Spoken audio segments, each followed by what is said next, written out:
Good Friday afternoon. Welcome to your 4 to 5. I'm Maddie Gardner here with Ben Briscoe and Tim Buckley. Hi Tim, there. out in the drizzle out there, though. It's a little drizzly. Poor guy. That's right. Oh, well. Well, you're at home where it's comfortable, hopefully, which means you can interact with us. We want to see what you're thinking of today's news. All you have to do is log on to Facebook and our YouTube stream and comment on our live feeds. Yeah, be sure to use our hashtag 4 to 5 so we can see what you have to say.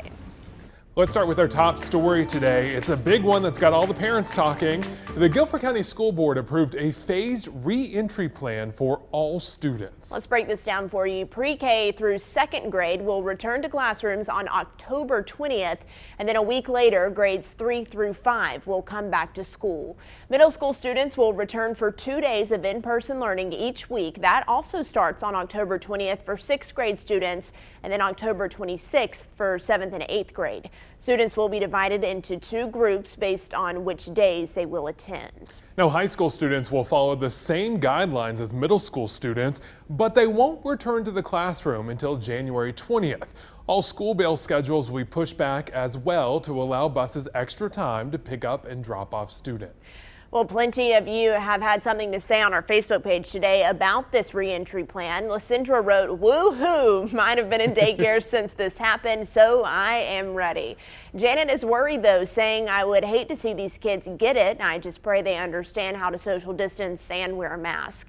And Dennis commented, "Virtual learning does not work nearly as well for many kids. Plus, it is very rare for kids to become very ill from COVID." You know, we've been talking to GCS leaders for a while now about this reentry plan, Ben, and a lot of people wonder why these kindergarten and elementary school students will get to go back first. And they said a lot of it had to do with childcare. Yeah, they makes have to sense. have someone watch them when they're at home, and parents are either having to pay for babysitters or daycare so they can go to work. A lot of extra costs when people really can't afford it right now. Plus, I was so amazed about GCS that they've actually built in hand washing breaks into the schedule. Really? They really have thought about all the details there. Very cool. All right, well, we will have more of this coming up at 4:30, and we have a full question and answer session with GCS leaders at 5:30 tonight. The NBA is getting closer to crowning a champion. Inside of the bubble, the Charlotte Hornets were never a part of the bubble in the NBA's restart, but WFMY News 2's Amanda Ferguson shows us how they're in their own bubble right now.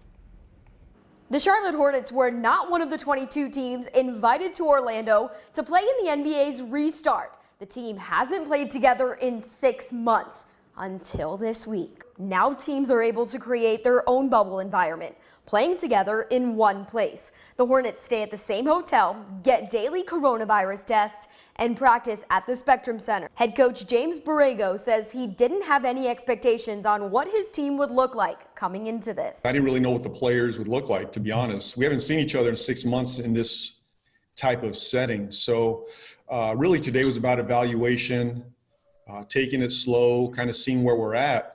But these guys were in a much better spot than I anticipated. So I think we're going to get more out of these 2 weeks than I even expected. So we got to stay healthy, number one. We got to continue to grow and get better and get in better shape as well as we go. But we're going to do that through playing. The Hornets will play like this for a few weeks, but what happens after that?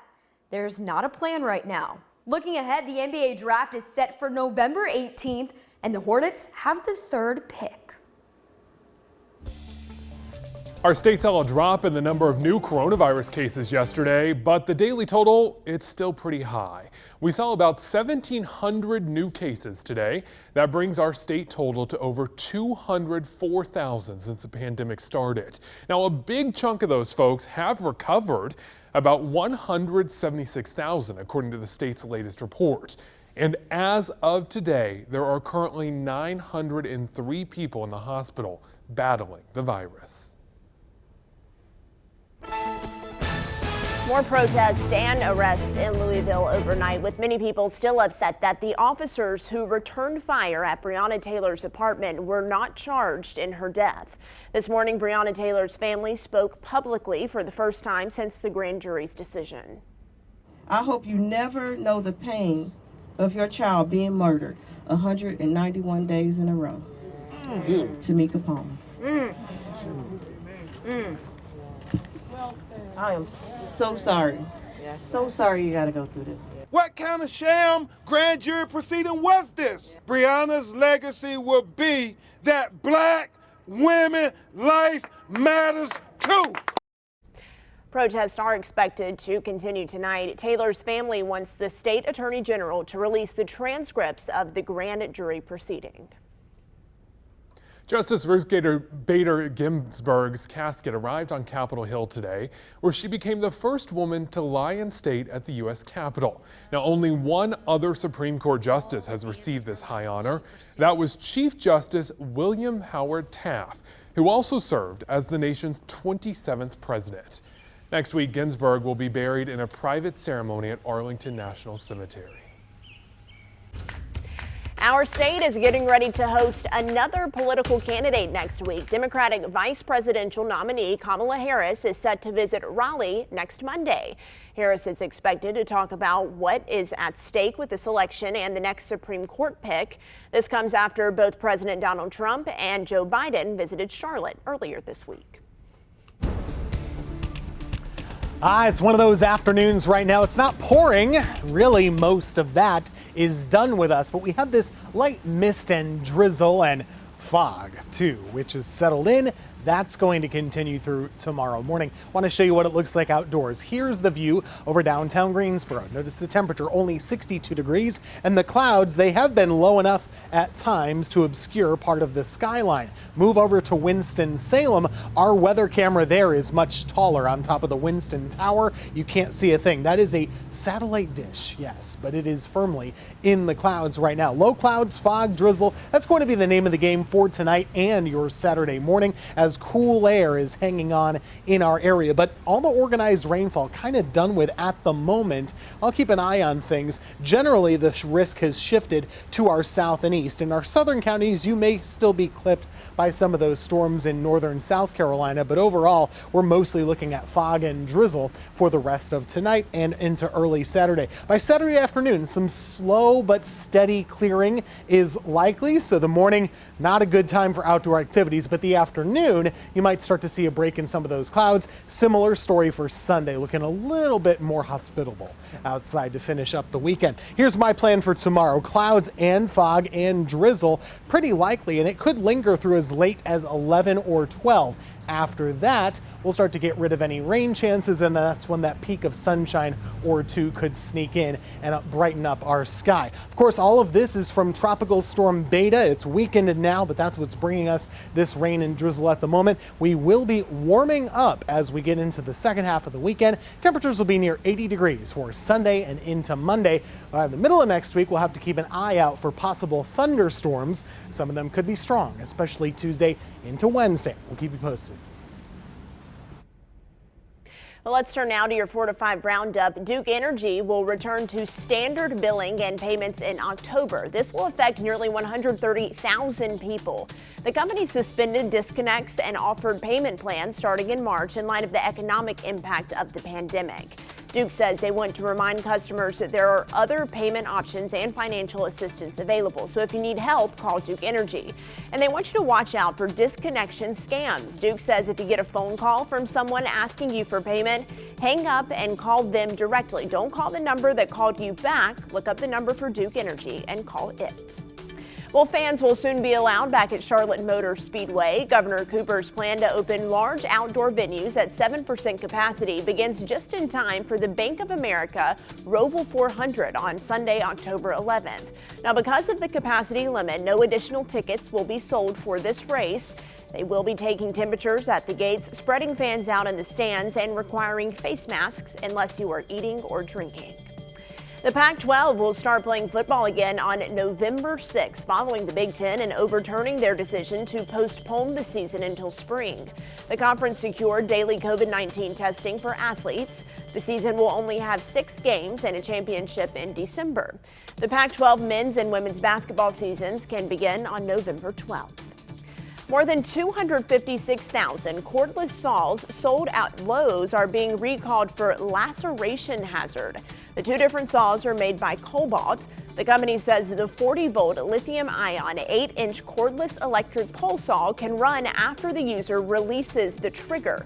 Meantime, the 40-volt lithium-ion cordless electric chainsaw can remain on. Consumers are urged to contact their distributor for a free repair. Okay, at this point, masks and social distancing are our new way of life, at least for a while. That prompted a viewer to ask, do you still need to get your flu shot? Our Verify team explains why you should next.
Welcome back to your 4 to 5. As you know, we are already in the middle of a global pandemic, and to top it off, flu season is basically here. Like we need anything else to worry about.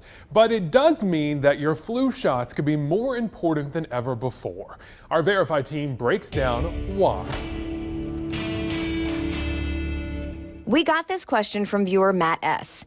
If COVID-19 is more severe than the flu, as we have been told by the CDC and doctors, and we are told to wear masks when we leave our houses, why do we need to get a flu shot when we are already protected by a mask from COVID-19?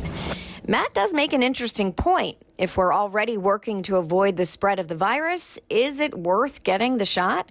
We took that question to the experts at the Mayo Clinic and the CDC. And here's what we can verify. First, mask wearing and social distancing will slow the spread of the flu. The CDC points out that the flu and COVID spread the same way, person to person, by droplets. That's why we wear a mask, to try to catch as many of those droplets as possible. The problem is, just like with COVID, normal masks protect others from you. It doesn't protect you from others. So if someone else has it and is not wearing a mask, you could still catch it. Keep in mind, the CDC does not recommend wearing a mask to prevent the flu during a normal flu season, unless you are a healthcare worker that's constantly around patients. One important difference to point out, according to the CDC, unlike COVID, which can be asymptomatic, the flu shows symptoms one day after being contagious, so fewer carriers will be walking around. So yes, we can verify wearing a mask and social distancing will help you avoid getting the flu. But just like with COVID, it's not a guarantee. Now for the second part. Why do people need a flu shot? As we pointed out, masks and social distancing are not foolproof. The flu shot is just another layer of protection.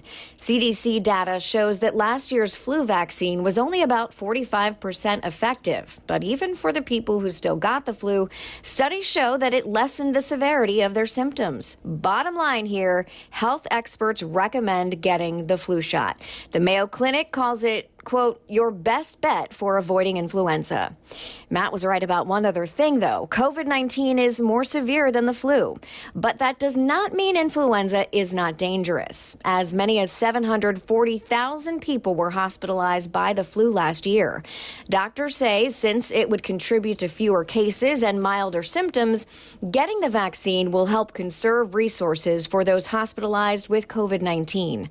So to verify, health experts say it is still important to get the flu shot, even if you're wearing a mask and social distancing. Some of that video was interesting to see. It shows how quick it is, though. It does show how quick it is. I still don't like to see needles. However, I will get a flu shot, absolutely. I learned a new word actually this week, twin-demic. It's if we had a flu pandemic along with COVID-19 pandemic at the same time. I don't want that to happen. No, none of us do. You know what? I'm going to get a flu shot because I like a bargain. And some stores, if you get the flu shot there, it's free through your insurance, and then you get a gift card on top of it. Yeah. I did that. Who's going to turn down free money? Nobody. I love it. Yes, I love the flu shot. It makes me feel like I have superpowers, like it's going to defend against the flu. I don't know. Maybe I'm the only one who thinks that way. Let us know what you think. Use our hashtag 4 to 5. All right, a cool story coming up for you. You know, most high schoolers right now, they're just trying to figure out online learning. But a Stokes County teenager has been using her free time to design something special for the fall season.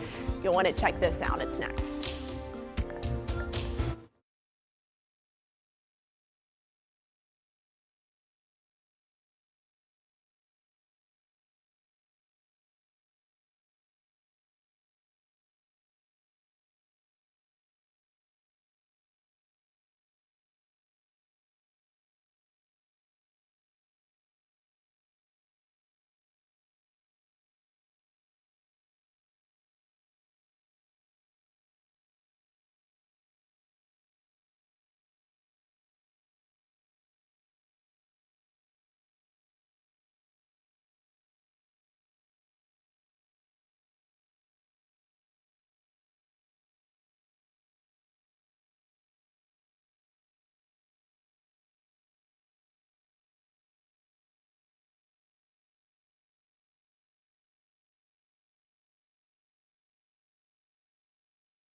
I want you to check out this incredible triad teenager. On paper, Melody is your typical high schooler. Well, that is until you throw in the fact that she designed one of the largest corn mazes in North Carolina at Armstrong Artisan Farm, that's in Stokes County. Pretty amazing sounding.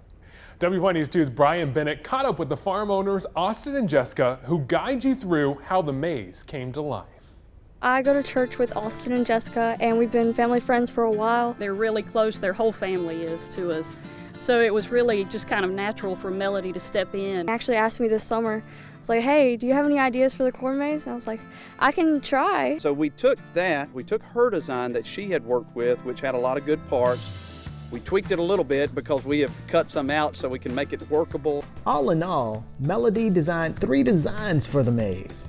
The barn was from my idea of having something from the farm incorporated into the maze. And then as you go across the bridge, there's 2020, and we had talked about having something from the year and incorporating pumpkins with it. And the exit side, whenever you come back over the bridge, it's a flag for our country and what it stands for. So that process took from the time that she designed it, got it to us, and we implemented it probably about 2 months. When asked how she felt about her design coming to light, Melody was simply amazed. It's amazing to know that there's people that are coming through what I designed, and to see it on not only on paper but in real life, and to walk through it. It's just amazing.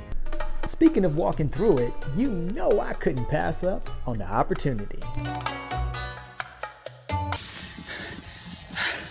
I'm out of breath.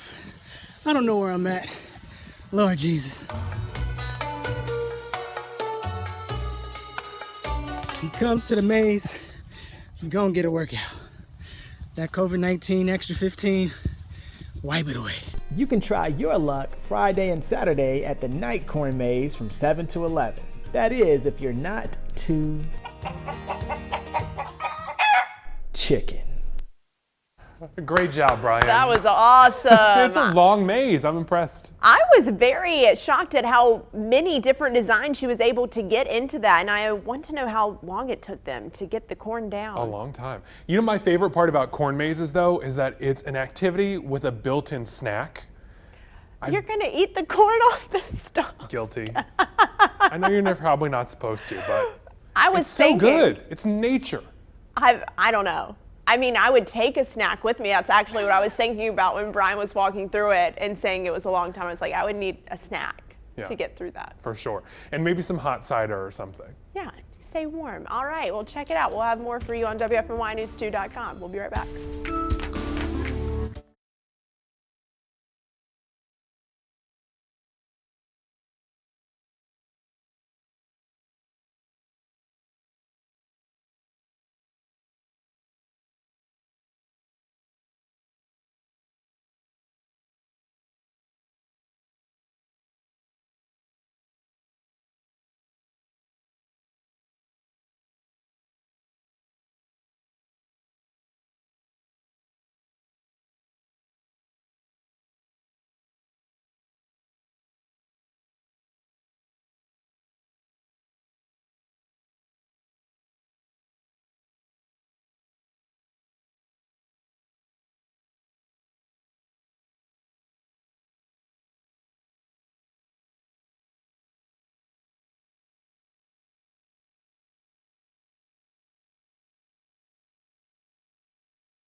Welcome back to your 4 to 5. So just a few days ago, the state health department launched a new app to help track COVID-19 cases in our state. But now another app is rolling out. It's going to have a new feature to help keep people safe during the pandemic. And you probably already have this one on your phone. Google Maps has a new feature that shows people how many cases of coronavirus are in your area. Here's how it works. When you open up the app, click on the upper right-hand corner of the screen. Then you'll get an option that says COVID-19 info. And then after that, the app will show you a 7-day average of new cases along with a label saying if cases are trending higher or lower in your area. So I've already noticed, because I do use Google Maps, that they will highlight COVID-19 testing sites. So that's interesting. That's great.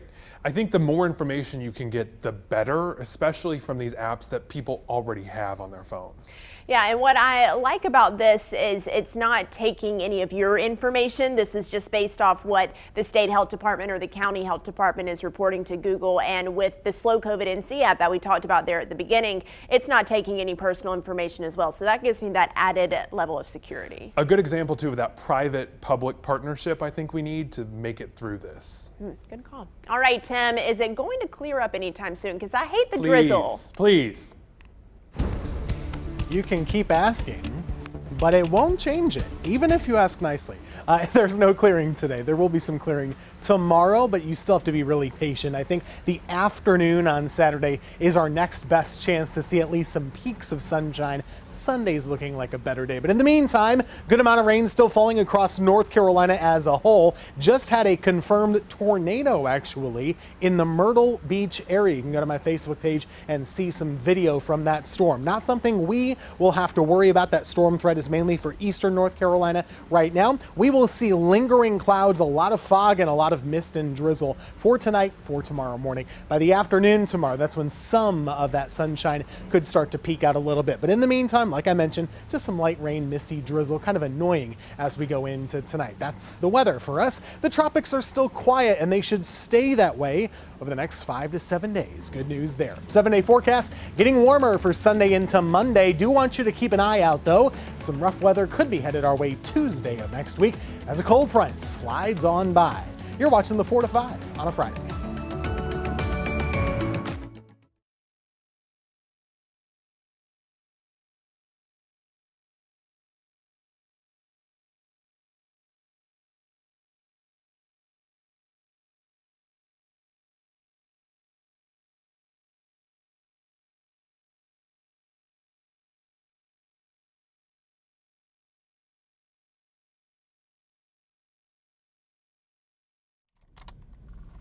Hello, ice cold milk and an Oreo cookie, they forever go together.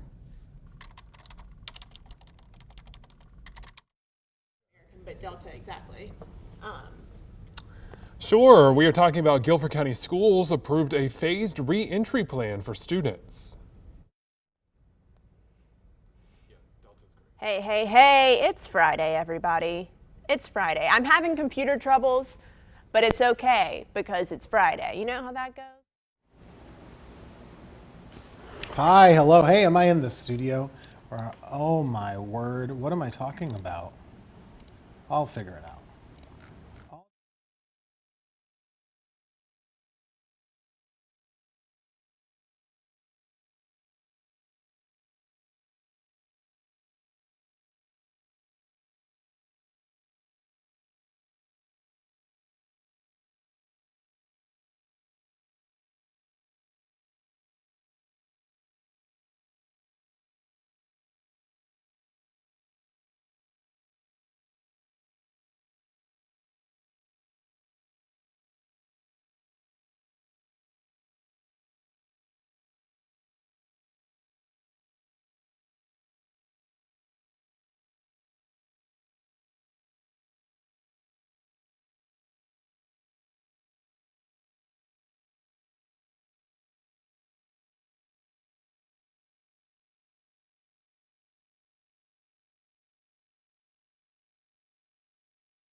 Hey there, welcome back to the 4 to 5. I'm Ben Briscoe with Maddie Gardner and Tim Buckley. It's Friday, everybody. We're so happy you're with us here on the 4 to 5. You know what I love about the show is we're really connected to all of you. We are live on Facebook, YouTube, and Twitter, so you can join our conversations. We want to hear what you have to say, or you can just use the hashtag 4 to 5 to stay connected. But right now, we need to get you caught up in your 4 to 5 roundup.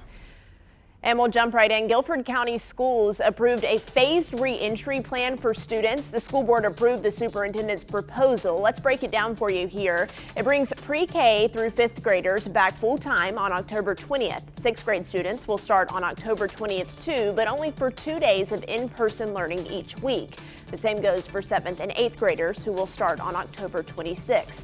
High school students, though, won't go back until January 20th. Right now, the plan is also to split their weeks between in-person and online learning.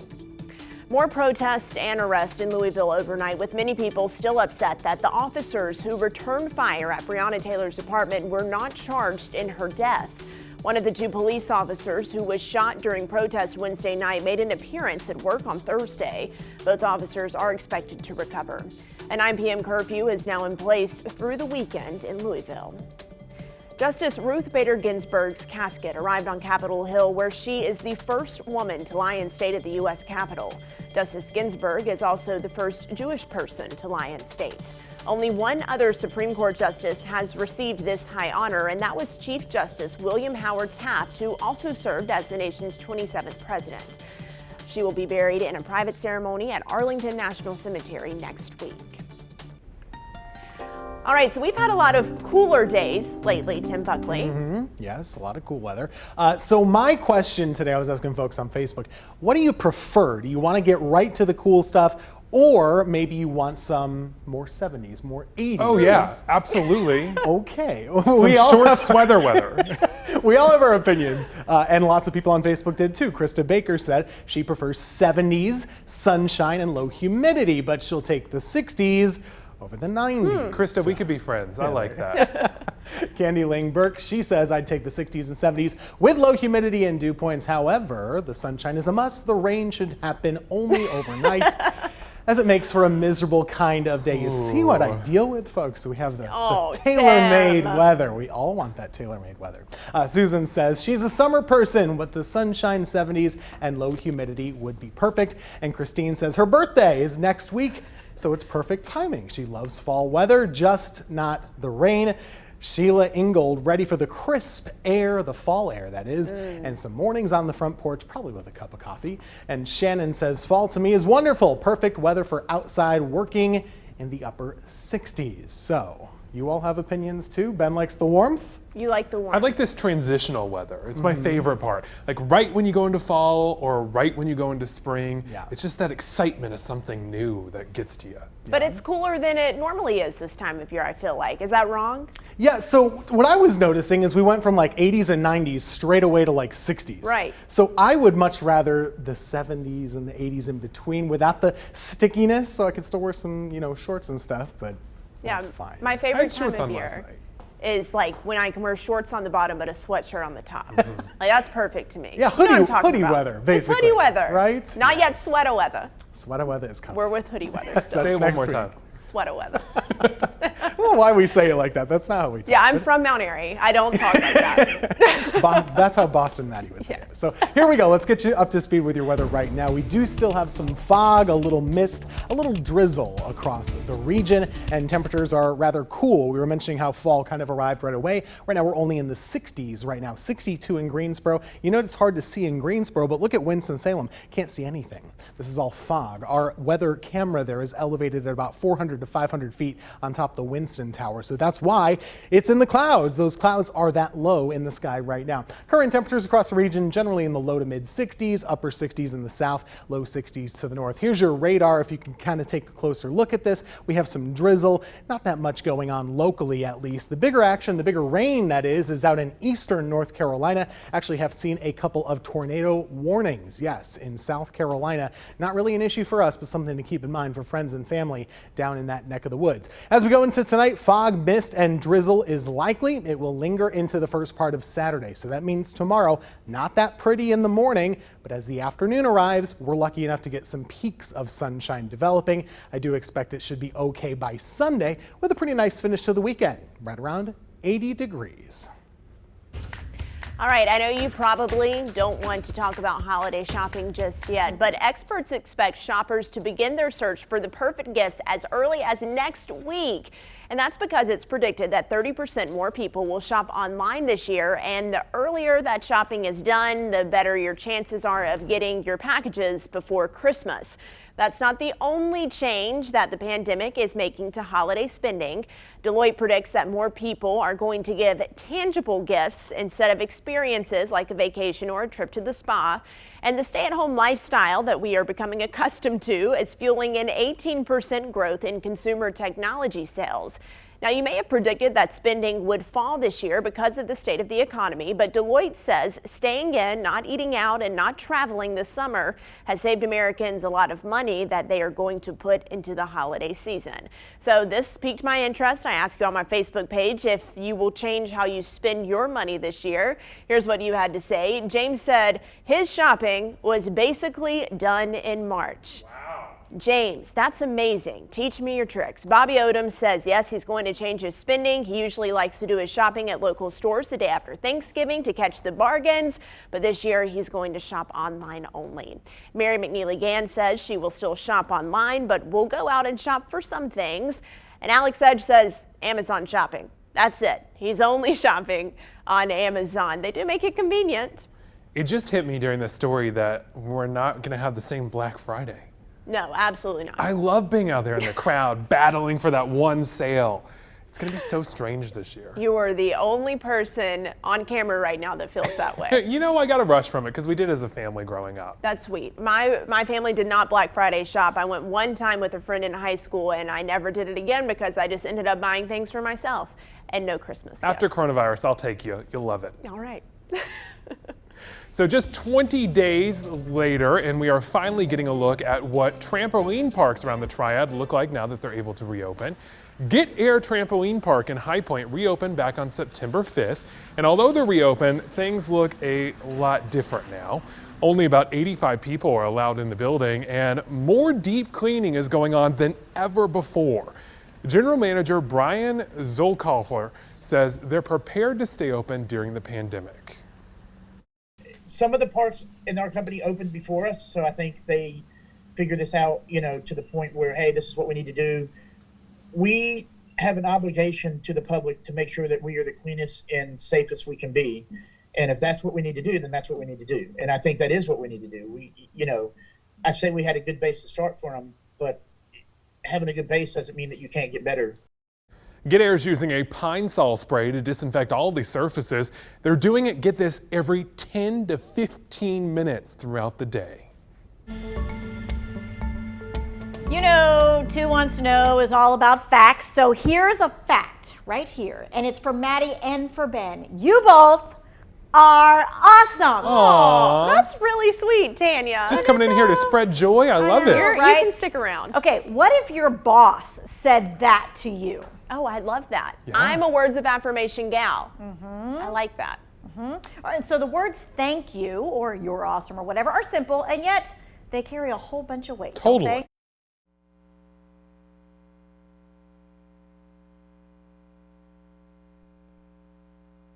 Yeah, it's quite unbelievable. If you think about it, in today's world, with all that's going on, we've asked tens of millions of people to work from home. And sometimes under duress, they don't have ideal circumstances. It's a very stressful time. So a recent survey of 500 Americans found nearly half of them had not received a thank you, but 64% of them said if they got a thank you, it would inspire them to work a little harder. You agree? I cannot believe that half of bosses have not said thank you. There's so much going on right now. I want to say it. If you haven't heard from your boss, thank you for working and keeping our economy going. All right, and an interesting side note, Pinterest said the company saw searches for gratitude were up 60% from February to May. So I don't know if you had one of those memes or something like that you send to your friends and your family. All right, here's another fact for you. You ready for this? There are 112,000 people in the triad that are part of the state health plan. If you're not one of them, you're a taxpayer. And you want healthcare costs to be low, don't you? Yes, you certainly do. Well, there is a certain kind of prescription drug that is going to be absolutely free. Hey, let me say it one more time. It's going to be free. That's right, for anyone on the state healthcare plan. It's a life-saving drug. It's a drug that folks have to have on a consistent basis. Again, it's free. What is it? We're going to talk about it at 6 o'clock. Two local churches are coming together to help feed people in need here in the Triad. Homeland Ministries and Center Grove Church are hosting a drive-through giveaway tomorrow morning. This will be Homeland Ministries' 5th community drive. After the first 4 were successful, though, they knew they needed some help to give people masks, foods, cleaning supplies, and more. I believe in say what you mean and mean what you say. And do something about it. And so that's the difference that we want to make in the community. And we want to show this community that black and white people can come together. And we want to do it under the umbrella of the church, that the church can work together. Well, that drive is happening tomorrow from 11 until 2 at Homeland Ministries on Old Lexington Road in Winston-Salem. Stick around, more of the 4 to 5 is coming up right after this break.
Welcome back to your 4 to 5. We want you to think about this.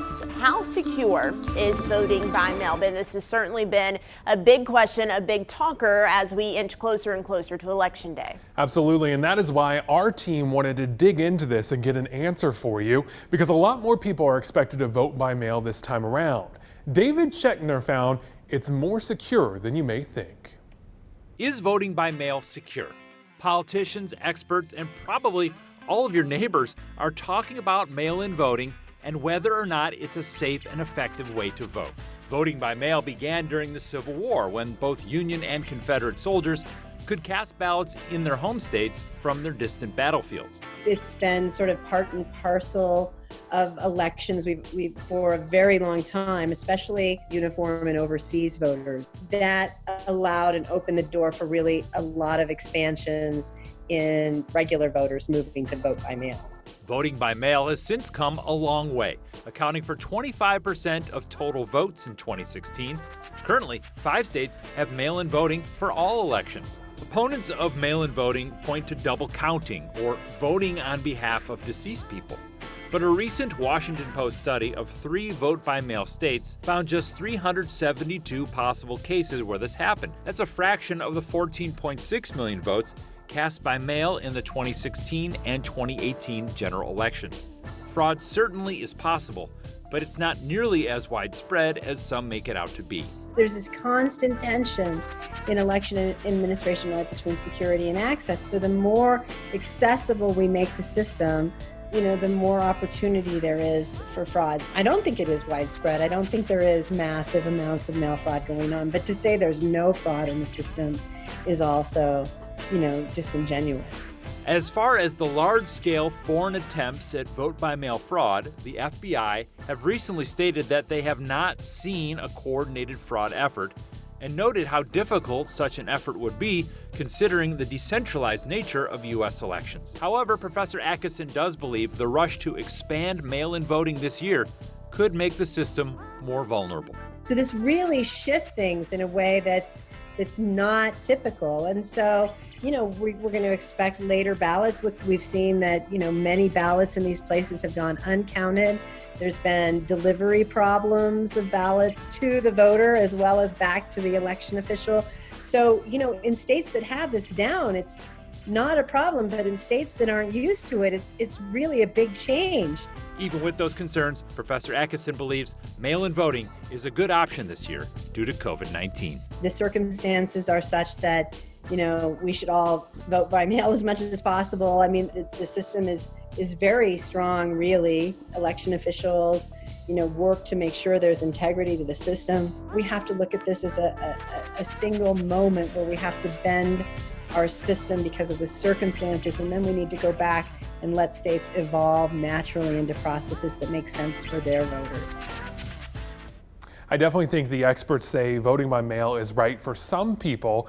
I do have to say, I love that feeling of going into the ballot booth. There's something so magical about being there. Well, you feel like you're really exercising your right to vote. And then this year, of course, early voting in North Carolina starts in, I believe, just about 2 weeks now. I always early vote because there are no lines and you can go to any precinct. You can also register the same day if you haven't registered to vote. If you go to an early voting site, they'll let you register and vote on the same day. Not the same for election day, so don't get that confused, but there are just a lot of opportunities for early voting. And lots of opportunities to vote, period. There are tons of options out there. We have a whole voter guide on our website if you need it. It's WFMYnews2.com.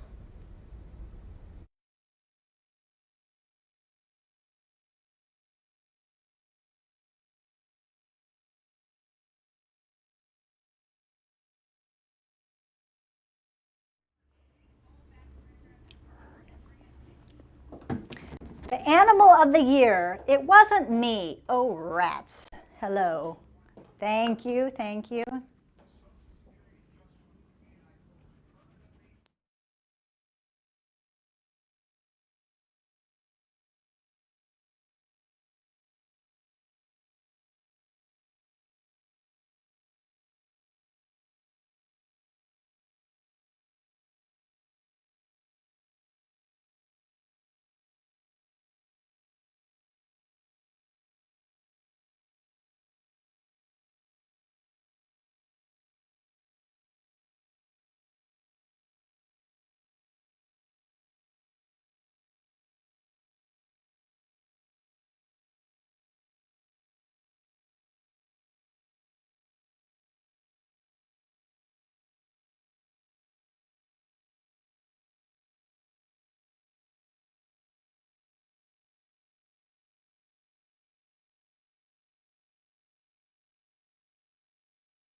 Okay, 2020, it has been a weird year. We all know this. So this next story fits right in line. For the first time ever, a British charity has awarded the Animal Hero Award to a rat. Now, what's so special about this rat? It can sniff out unexploded landmines. That's pretty cool, I gotta say. Over the last 7 years, Magawa has sniffed out nearly 40 landmines in Cambodia, saving lives here. Now, all the previous winners of this award were dogs. I know, Maddie, you were very happy for this rat. Listen, this is my favorite story of the day. I sent it to our producer as soon as I saw it this morning. Look at him. Now, this is a big rat. It's a giant rat. But his gold medal is so tiny, and it's on his collar, and it's the sweetest thing I've seen. And I don't like rats, but I like this rat. Look at it. Look. Oh, it's like the size of a dime.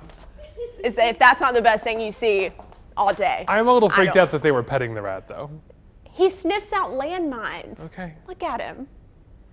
I love him. I'm here for it. I love this rat.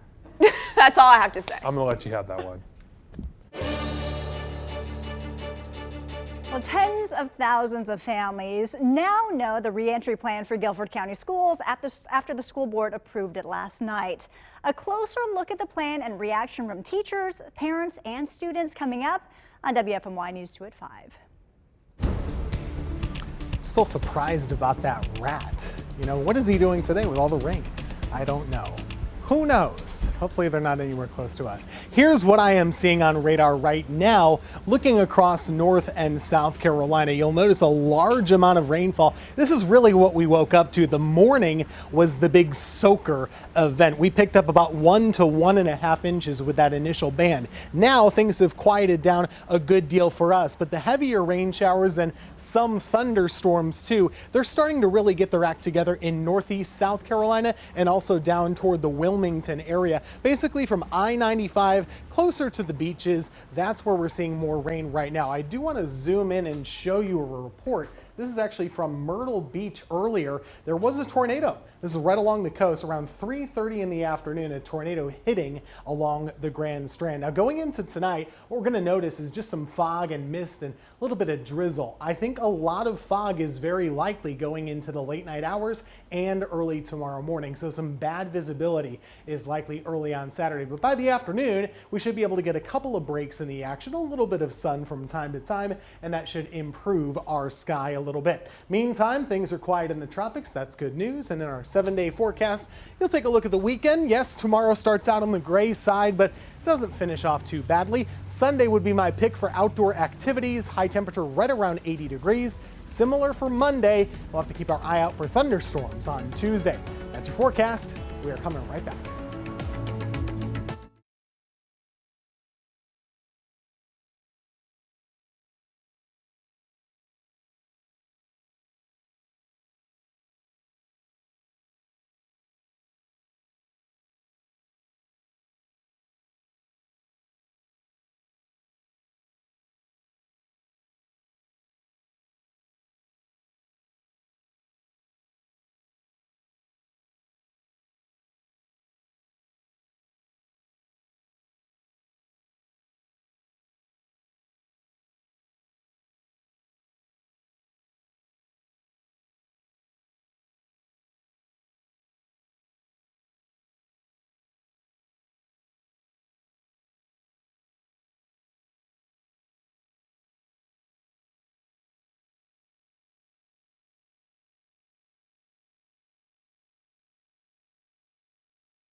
When I got into an accident with this one, with Hey, mic check, just talking about fun car accidents. I can't believe Unit 16 is still alive and kicking though. Hey, mic check, 1, 2, 3, 4, 5, 6.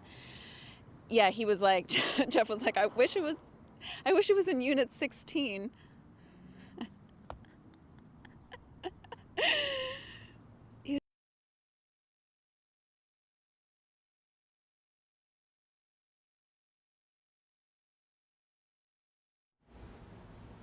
Hey there, I had my thing was unplugged. It's back now, everything's great. 1, 2, 3. Mic check, mic check. Did everyone see that rat though?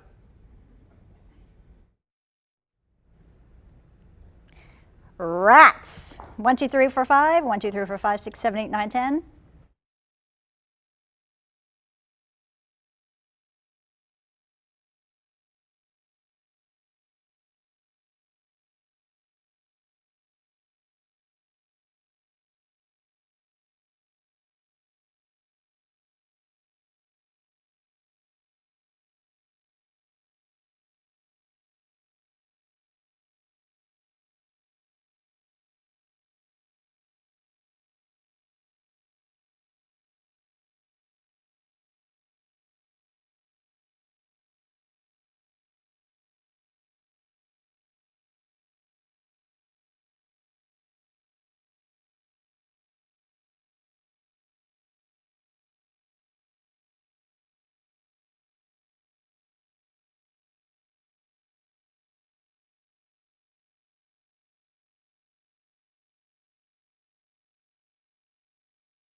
It's time for my 2 cents. It's been raining in my neighborhood most of the day, and while some are lucky enough to get to stay inside and watch it from the window, others like myself have had to be out in this mess. Now, between my rain jacket and my umbrella, it isn't being outside that's a problem for me.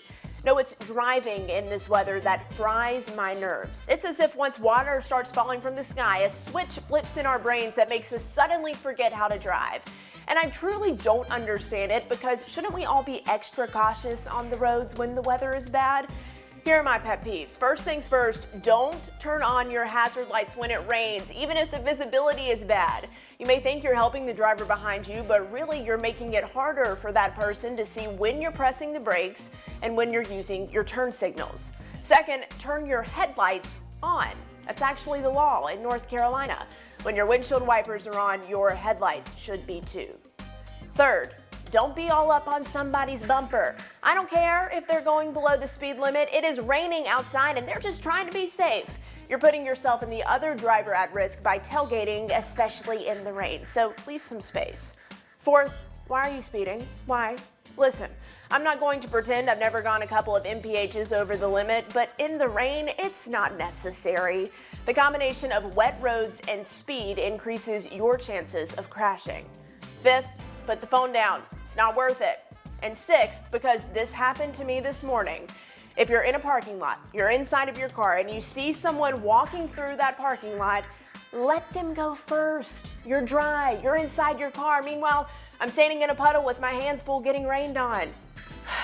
Be safe, stay dry. That's my 2 cents. That's your 4 to 5. WFMY News 2 at 5 starts right now.